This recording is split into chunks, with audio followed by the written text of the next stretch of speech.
جاعل في الأرض خليفة صدق الله مولانا.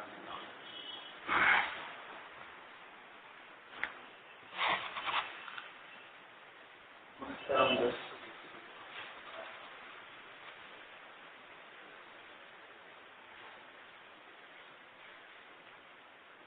اللہ کے رسول صلی اللہ علیہ وسلم نے ارشاد فرمایا کہ جمعہ کے دن میں بڑی برکت رکھی ہے. یہ دن گویا اللہ تعالی کا پسندیدہ ہے. اللہ تعالیٰ نے اپنے عبادت کے لیے خاص اس کو منتخب فرمایا.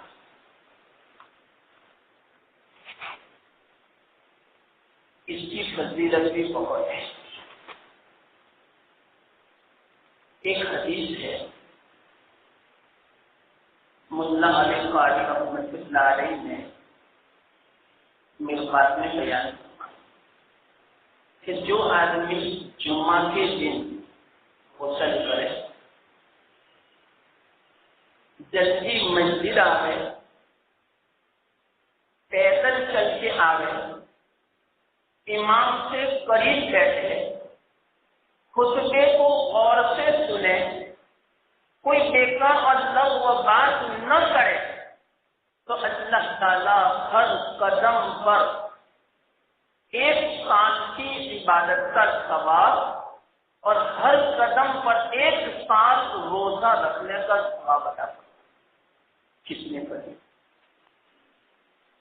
یہ سب فضیلت بیان فرمائی اللہ کے رسول صلی اللہ علیہ وسلم نے، اور فرمایا اس فضیلت میں کہ جمعہ کے دن اللہ تعالیٰ نے حضرت آدم علیہ السلام کو پیدا فرمایا. عصر کے بعد 6 دنوں میں دنیا کی تمام چیزوں کو پیدا فرمایا. زمین، آسمان، درخت، جانور، سمندر، تمام چیزوں کو سنیچر سے لے کر جمعرات تک میں پیدا فرمایا. اور جمعہ کے دن حضرت آدم علیہ السلام کو، اور وہ بھی یاد رکھنا اس ہفتے میں نہیں جس ہفتے میں دنیا کی چیزوں کو پیدا فرمایا، بلکہ دنیا کی چیزوں کو 6 دنوں میں پیدا فرمانے کے بعد کئی ہزاروں سال کے بعد جمعہ کے دن عصر کے بعد حضرت آدم علیہ السلام کو پیدا فرمایا. یہ میں نے اس لیے کہا کہ اس میں اشکال ہو سکتا تھا، لیکن میں تفصیل میں نہیں جاتا ورنہ ہماری بات نہیں ہوتی. تو جواب دے دیا میں نے. اللہ کے رسول صلی اللہ علیہ وسلم نے ارشاد فرمایا کہ اللہ تعالیٰ نے حضرت آدم علیہ السلام کو جمعہ کے دن پیدا فرمایا، جمعہ کے دن وفات دی، اور جمعہ کے دن جنت میں سے باہر نکالا. اور اسی طرح اللہ تعالیٰ قیامت جو قائم فرمائیں گے وہ بھی جمعہ کے دن. یہ سب فضیلت ہے. اور حضرت حوا علیہ السلام کو بھی پیدا جو فرمایا وہ جمعہ کے دن، اور نکاح جو ہوا وہ بھی جمعہ کے دن، اور نکلنا جو ہوا جنت میں سے وہ بھی جمعہ کے دن. اور آپ تعجب کرو گے، ایک حدیث میں سناؤں، عصر کے بعد جنت میں داخل ہوئے حضرت آدم علیہ السلام، اور مغرب سے پہلے تو دنیا میں آ بھی گئے. کتنا رہے آدم علیہ السلام جنت میں؟ روایت میں آتا ہے کہ چوتھا حصہ رہے، ایک روایت میں ہے تیہائی حصہ رہے. لیکن یاد رکھنا دنیا کا چوتھا حصہ حساب کیا علماء نے کتنا 250 سال. چونکہ ایک دن آخرت کا دنیا کے 1000 سال کے برابر، تو 2.5 گھنٹہ جنت میں حضرت آدم علیہ السلام رہے، تو 2.5 گھنٹہ کتنا ہوا؟ 250 سال، اور وہ بھی کتنا؟ عصر سے مغرب کے بیچ، بس مغرب سے پہلے تو دنیا میں آ بھی گئے، عصر کے بعد تو اللہ تعالیٰ نے جنت میں داخل فرمایا اور مغرب سے پہلے دنیا میں آ گئے۔ ایک روایت میں 130 سال کا آتا ہے، بس 130 سال رہے جنت میں۔ خیر، ہمارا واقعہ تو حضرت آدم علیہ السلام کے بارے میں چلتا ہے 5 جمعہ سے، الحمدللہ یہ 6 جمعہ ہے،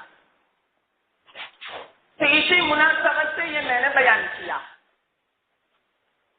جس وقت حضرت آدم علیہ السلام پیدا ہو گئے، روح ڈال دی، ان کو بنانے کا مقصد اللہ تعالی کا اپنا خلیفہ بنانا تھا۔ خلیفہ کس سے کہتے ہیں؟ نائب، کہ اصل میں دنیا میں حکومت، بادشاہت اللہ تعالیٰ کی ہے، لیکن چلائے گا کون؟ اللہ کا نائب بن کر انسان چلائے گا۔ آدم اور اولاد آدم اس دنیا میں اللہ کی نیابت کرے گا، اللہ کے احکام کو نافذ فرمائے گا، اپنا حکم نہیں، اپنی بیوی کا حکم نہیں، اپنے بچوں کا حکم نہیں، اپنے پڑوس دوست احباب کا حکم نہیں، حکم کس کا چلے گا؟ اللہ کا چلے گا۔ اسی کو بولتے ہیں خلیفہ۔ اگر اس نے صحیح معنوں میں اللہ کا حکم چلایا تو یہ صحیح معنوں میں اللہ کا خلیفہ اور اللہ کا نائب سمجھا جائے گا، اور اللہ کا حکم نہیں چلایا تو یہ اللہ کا خلیفہ نہیں سمجھا جائے گا، اللہ کی مدد اس کے ساتھ شامل نہیں ہوگی۔ تو اللہ تعالیٰ نے ہمیں دنیا میں اپنا حکم نافذ کرنے کے لیے پیدا فرمایا۔ تو سوال پیدا ہوتا ہے، ہم تو دنیا میں دیکھتے ہیں کتنے بادشاہ ایسے ہیں اور کتنے انسان بھی ایسے ہیں کہ جو اپنا حکم چلاتے ہیں، اللہ کا نہیں چلاتے، بلکہ وہ تو ظلم کرتے ہیں۔ تو کیا یہ ظلم کرنا یہ اللہ کا حکم ہے؟ سوال پیدا ہوتا ہے۔ یاد رکھنا نہیں، لیکن ایک حدیث سے یوں پتا چلتا ہے، دنیا میں جو حاکم لوگ، بادشاہ لوگ ظلم کرتے ہیں، وہ ظلم کا اصل سبب ہمارا عمل ہوتا ہے۔ حدیث میں آپ کو برا نہیں کہتا اور حاکموں کی میں تعریف نہیں کرتا، بادشاہوں کی، گورنروں کی میں تعریف نہیں کرتا، بلکہ میں آپ کو حدیث سناتا ہوں، مختصر حدیث بھی سن لو۔ اللہ کے رسول صلی اللہ علیہ وسلم حدیث قدسی بیان فرماتے ہیں۔ حدیث قدسی یعنی الفاظ بھی اللہ تعالیٰ کے۔ اللہ یوں فرماتے ہیں، میں اللہ ہوں،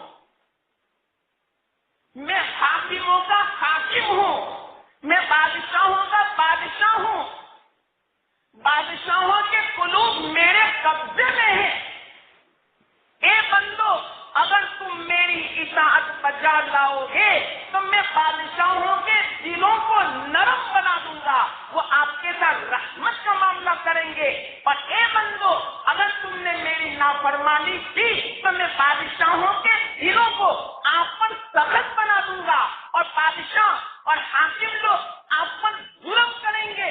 اس بنا پر تم بادشاہوں کو برا بھلا مت کہو، بلکہ تم میرا ذکر کرو اور مجھے راضی کرنے کی فکر کرو، میں بادشاہوں کے دلوں کو نرم بنا دوں گا۔ یہ حدیث قدسی۔ بس آپ سمجھ لیں اس سے آج کل کے دنیا کے حالات۔ آج کوئی انسان ایسا نہیں کہتا ہوگا کہ ہماری طبیعت کے مطابق حکومت چلتی ہے۔ کیوں نہیں چلتی؟ ہمارے اعمال کا نتیجہ۔ یہ خلاصہ، ہمیں اللہ تعالیٰ نے اپنا نائب بنا کر، اپنا خلیفہ بنا کر دنیا میں بھیجا تھا۔ ہم نے اللہ کے احکام کو توڑا تو اللہ تعالیٰ نے ہماری مدد بھی چھوڑی۔ خیر، اللہ تعالیٰ نے ارادہ کیا تھا کہ آدم کو خلیفہ بنانا ہے، تو فرشتوں نے اعتراض کیا کہ یا اللہ، آپ آدم کو اپنا خلیفہ بناتے ہیں، ہم موجود ہیں نہیں؟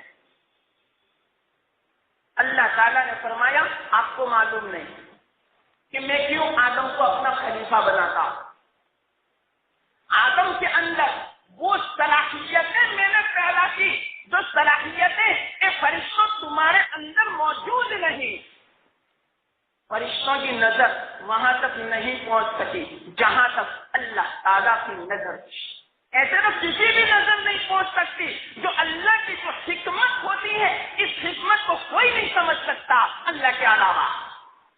اس بنا پر فرشتوں نے اعتراض کیا، تو یہ فرشتوں کو جو شبہ ہوا، اس شبہ کو دور کرنے کے لیے اللہ تعالیٰ نے حضرت آدم علیہ السلام کو علم عطا فرمایا۔ یہ علم اللہ کی صفت ہے، یاد رکھنا، اور عبادت بندوں کی صفت ہے۔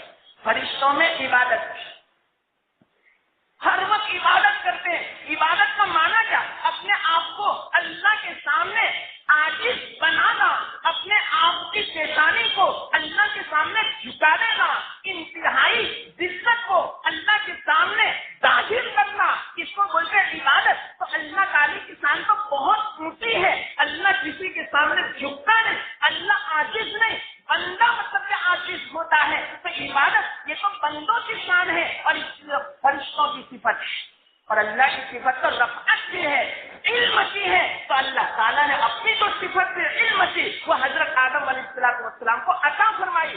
یہ صفت اللہ نے فرشتوں کو نہیں دی، اسی صفت کے بنا پر آدم علیہ السلام کی فضیلت ثابت ہوئی فرشتوں کے اوپر۔ اللہ تعالیٰ نے تمام چیزوں کا علم عطا فرمایا۔ آپ اندازہ لگاؤ، صرف چیزوں کا علم عطا فرمایا، اگر کسی کو اللہ کی معرفت حاصل ہو جائے، قرآن کا علم حاصل ہو جائے، حدیث کا علم حاصل ہو جائے، تو اس کا مرتبہ کتنا اونچا۔ صرف دنیا کی چیزوں کا علم آنے کی بنا پر اللہ تعالیٰ نے حضرت آدم علیہ السلام کو مسجد ملائکہ بنایا، ملائکہ کو یوں حکم دیا آپ آدم کے سامنے اپنی پیشانی کو جھکا دو، اس علم کی بنا پر۔ تو آپ ہی بتلاؤ، جس کو اللہ کی معرفت آ جائے، قرآن کا اور دین کا علم آ جائے، تو اس کا کتنا اونچا مرتبہ۔ لیکن آج افسوس سے میں کہتا ہوں ہمارے دلوں میں علماء کا وہ مرتبہ نہیں جو ہونا چاہیے۔ معاف فرمانا، میں اس لیے نہیں کہتا آپ میرا احترام کریں، نہیں، میں عام بات کرتا ہوں۔ اکثر دیکھا گیا علماء کی جو عزت عوام کے دل میں ہونی چاہیے، جو احترام ہونا چاہیے، وہ نہیں ہے۔ اسی بنا پر آج ہم ٹھوکریں کھاتے رہتے ہیں اور ہم اپنے آپ کو اچھا سمجھتے ہیں کہ ہمارا عمل بڑا اچھا ہے، لیکن یاد رکھنا خود اچھا سمجھتے رہنا۔ اتنی فضیلتیں ہیں علماء کے اوپر اور علم کے اوپر، اگر واقعات آدمی ان فضیلتوں کو سن لے رہے اور پڑھ لے رہے تو آدمی کی زندگی وہ وقف کر دے رہے علم حاصل کرنے کے لیے۔ اتنی فضیلتیں ہیں۔ سب سے بڑی فضیلت یہ ہے کہ اسی علم کی بنا پر اللہ تعالیٰ نے فرشتوں کو آدم علیہ السلام کے سامنے جھکا دیا، فرشتوں کو حکم دیا کہ آپ سجدہ کرو، سجدہ کیا۔ دیکھو ابلیس نے سجدہ نہیں کیا، میں ترتیب سے واقعہ بیان کرتا ہوں، یاد رکھنا۔ تو اس کو اللہ تعالیٰ نے نکال دیا، دھتکار دیا، اپنی جنت سے اس کو دفع کر دیا، وہ آ گیا دنیا میں، اور اتنا تکبر تھا کہ اللہ کے سامنے اس نے مقابلہ کیا، حجت قاضی کی اس نے اللہ کے سامنے،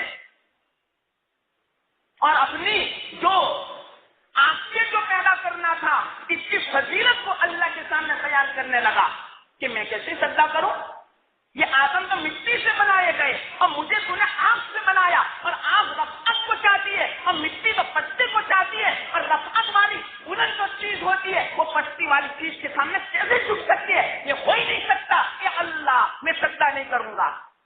اللہ نے فرمایا حکم تو میرا تھا، ارے چاہے آپ کا حکم ہو میں نہیں مانوں گا، میں سجدہ نہیں کروں گا آدم کو، آپ اندازہ لگاؤ اتنا تکبر ہے ابلیس کو. ایک روایت میں یوں آتا ہے, جلالین شریف کے حاشیے میں یہ بات لکھی ہے کہ اللہ تعالیٰ کافروں کو جہنم میں داخل کرے گا, ان سب کا سردار کہ ابلیس ہوگا. 1000 سال کے بعد جہنم میں سے اللہ تعالیٰ ابلیس کو باہر نکالیں گے.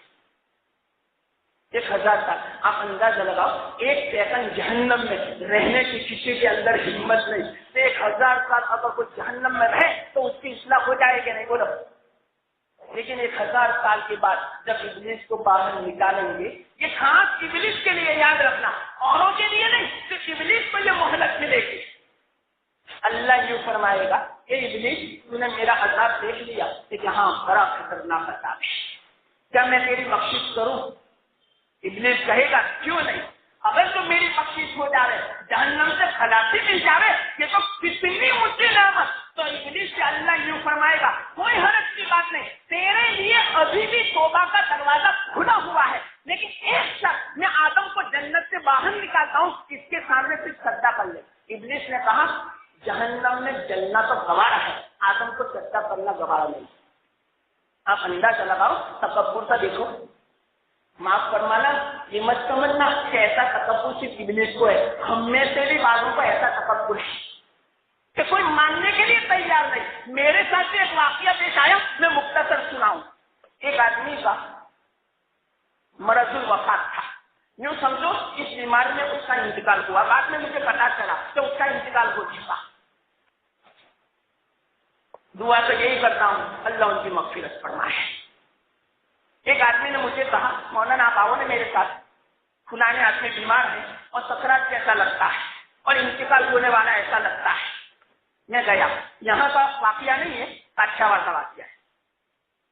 میں گیا, میں بیٹھا, بوڑھے میاں کو میں نے سمجھایا. اصل میں مجھے اس لیے لے گئے کہ ان کا ایک بھائی ہے چھوٹا, ان کے ساتھ میں بولتے نہیں, دشمنی ہے, اور وہ چھوٹا بھائی نیچے بیٹھا ہوا تھا. انہوں نے بھی مجھ سے منت سماجت کر کے یوں کہا مولانا ان کو سمجھاؤ کہ میں ان سے بولنا چاہتا ہوں, لیکن وہ بولنا نہیں چاہتے. تو میں گیا, کوئی حرج کی بات نہیں, کیونکہ ابھی کی حالت مرنے کی ہے, آدمی کا دل نرم ہو جاتا ہے. میں گیا, بستر پر بیٹھا, تھوڑا سمجھایا, تھوڑی وعیدیں سنائی جہنم کی, یہ وہ سب. میں نے کہا بھائی کے ساتھ بولو, وہ تیار ہے. تو کیا کہا مولانا جہنم میں جانا گوارا ہے, بھائی سے بولنا گوارا نہیں. نوز ہے کہ نہیں؟ افسوس کی بات, ہم کہتے ہیں کہ ابلیس پورا ہے. ارے ہم بھی کچھ گئے نہیں اس سے. آج یہ تو میں نے بہو واقعہ سنایا جہنم کا, لیکن آج انسان کی بھی وہ طبیعت ہے جب ایک آدمی کو اچھا سمجھتا ہے, حالانکہ وہ بری بات ہوتی ہے, کوئی یوں کہتا ہے کہ آپ غلط ہی پڑھو, پھر بھی تسلیم کرنے کے لیے تیار نہیں, اسی کو بولتے ہیں تکبر. آج اکثر انسان اپنی رائے کو اچھی سمجھتا ہے اور اپنے خلاف جو کوئی کہتا ہے وہ یوں کہتا ہے نہیں آپ کی بات غلط ہے, میں جو کہتا ہوں وہ صحیح ہے, حالانکہ یہ تو ابلیس کی صفت ہے. ہم نے اور ابلیس میں کیا فرق؟ اللہ حفاظت فرمائے. یہ تکبر بہت بری بلا ہے. اللہ فرماتے ہیں جس کے دل میں رائے کے جانے سے برابر تکبر ہوگا, میں اس آدمی کو جنت میں داخل نہیں کروں گا. تکبر تو میری صفت ہے, تکبر تو میری ایزار ہے. جو تکبر کرے گا اس نے گویا میری ایزار چھوٹی. اب آپ ہی بتلاؤ, ہم ایزار پہنے اور ہماری کوئی ایزار کھولے تو کس نے کچھ ہوں گے, تو اللہ کی ایزار کو کوئی کھولے تو. اب یہ کیا مطلب, دیکھو یہ باتیں سمجھ میں نہیں آئے گی. کما یعنی کوئی شامل کہ اللہ کی ایزار کا مطلب کیا اللہ ہی جانتے ہیں, اللہ کی چادر کا مطلب کیا اللہ ہی جانتے ہیں. العظمت الردائی والکبریاء ازاری او کما قال علیہ الصلوۃ والسلام. ہمیں پتا نہیں کہ عظمت کیا, ان کی چادر کیا اور ان کی ازار کیا, لیکن بس اللہ نے جو فرما دیا کہ تکبر میری چادر یعنی نیچے کی لنگی میری. اب آپ ہی بتاؤ, کوئی نیچے کی لنگی کھینچ کے اس کا جسد کھولنا چاہے تو کتنا آدمی غصے ہوگا. تو جو آدمی تکبر کرتا ہے وہ گویا اللہ کی ازار کھینچنا چاہتا ہے. اب آپ ہی بتلاؤ, جب آدمی کی ایزار کو کوئی کھینچے وہ کتنا غصے ہوتا ہے, تو اللہ کی ایزار کو کھینچے گا اللہ کتنا غصے ہوگا, اللہ اس کو جنت میں داخل نہیں کرے گا. اللہ حفاظت فرمائے. یہ تکبر کی بری بلا ہے. اللہ حفاظت, اللہ سے دعا کرنے کی اللہ میرے دل میں تکبر اس کو نکال دے. میں بھی دعا کرتا ہوں اللہ تعالیٰ اس تکبر کو نکال دے، بہت بری بلا ہے۔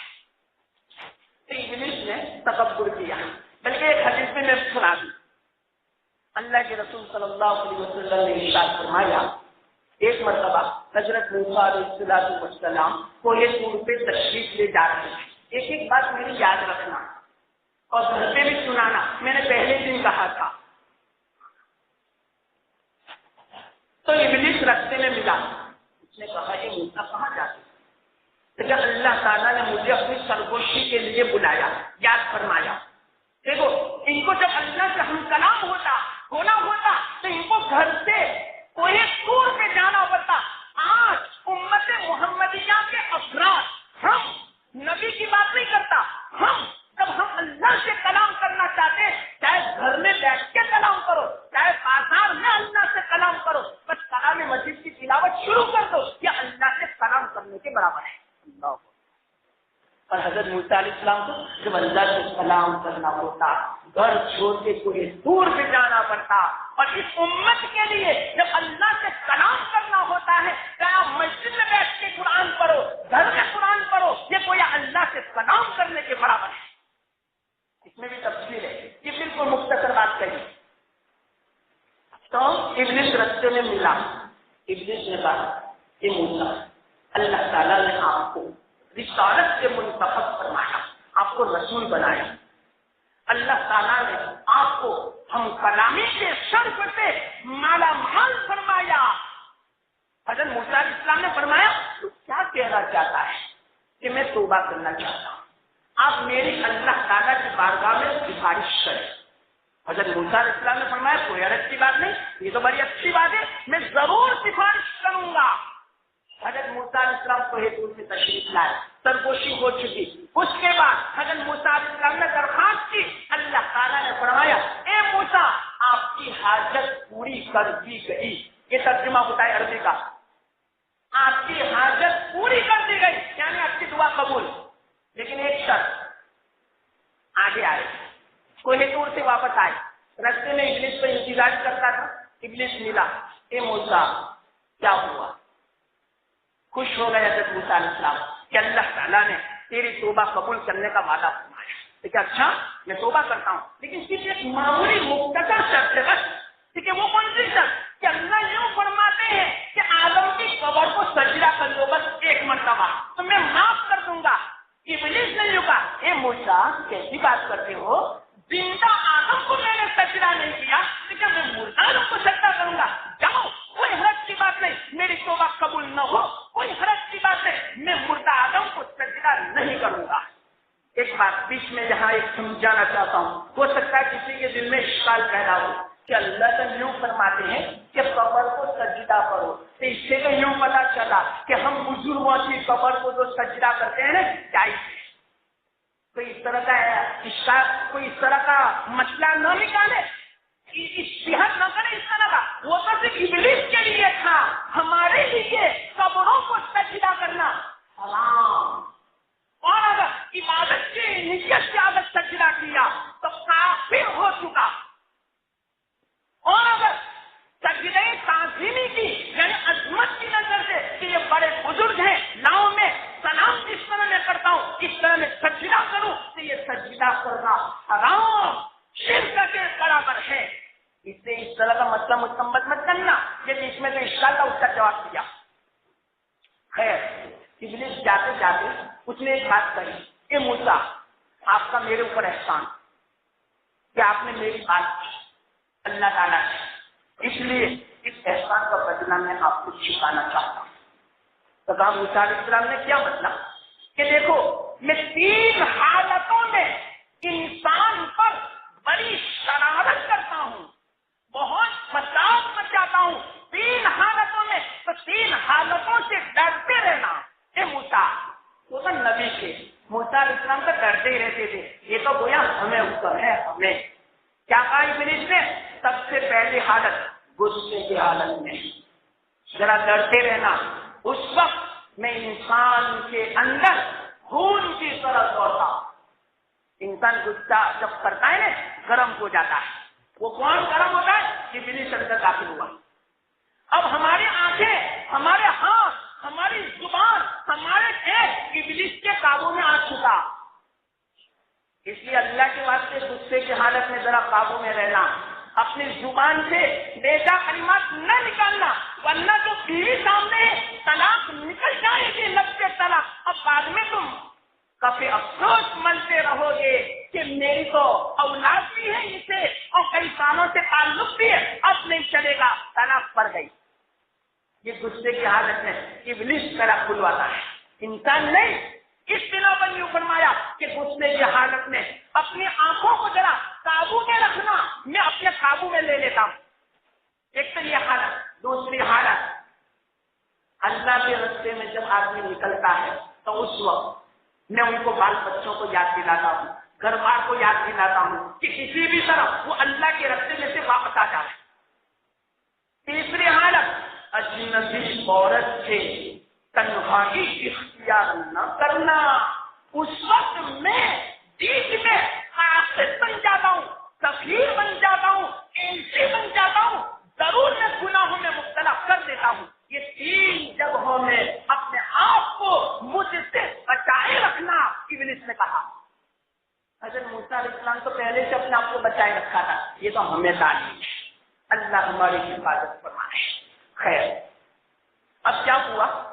اس نے تو سجدہ نہیں کیا، جنت میں سے نکال دیا. اللہ تعالیٰ نے حضرت آدم علیہ السلام کو یوں فرمایا آپ جنت میں رہو. جنت کی نعمتوں سے وہ لطف اندوز ہو رہے تھے، لیکن ابھی سکون نہیں ملتا تھا، اچھا نہیں لگتا تھا، اور ان کو سمجھ میں بھی بات نہیں آتی تھی کہ مجھے جنت کی اتنی نعمتوں کے باوجود پھیکا پھیکا کیوں لگتا ہے. آدمی کلاس بنگلہ بھی ہے، پیسے بھی ہیں، فورن میں گھومتا ہے، لیکن تنہا ہے، اچھا نہیں لگتا. کیوں اچھا نہیں لگتا؟ آپ کو معلوم ہے، جب تک کہ بال بچے ساتھ میں.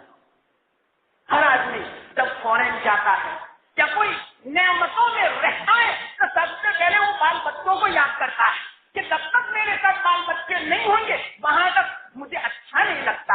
تو حضرت آدم علیہ السلام کو جنت جیسی نعمت عظمی وہاں بھی سکون نہیں محسوس ہوتا تھا، اچھا نہیں لگتا تھا، لیکن ان کو کچھ سمجھ میں نہیں آتی تھی بات کہ مجھے کس چیز کی کمی ہے. تو اللہ تعالیٰ نے تھوڑی نیند اور فنون کی تعریف فرمائی اور بائی پتلی سے حضرت حوا علیہ السلام کو پیدا فرمایا. روایت میں آتا ہے کہ مجھے واقعہ یاد آیا، مختصر سنا دوں. یاد رکھنا کہ حضرت آدم علیہ السلام کی بائیں جانب کی پتلی سے حوا علیہ السلام کو پیدا فرمایا تو ایک پتلی کم ہو گئی.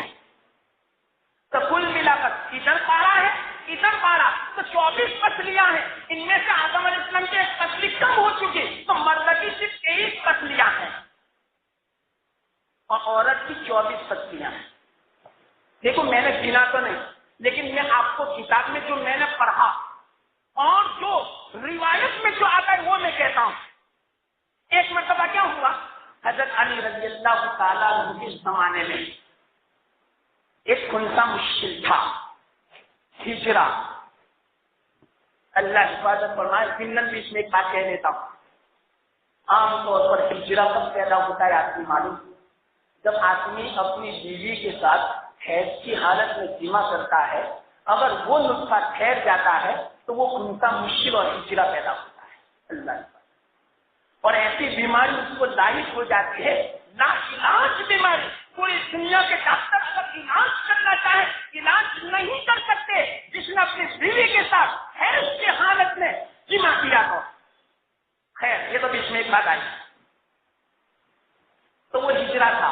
حضرت علی رضی اللہ تعالیٰ عنہ کے خلافت کے زمانے میں مسئلہ پیچیدہ تھا.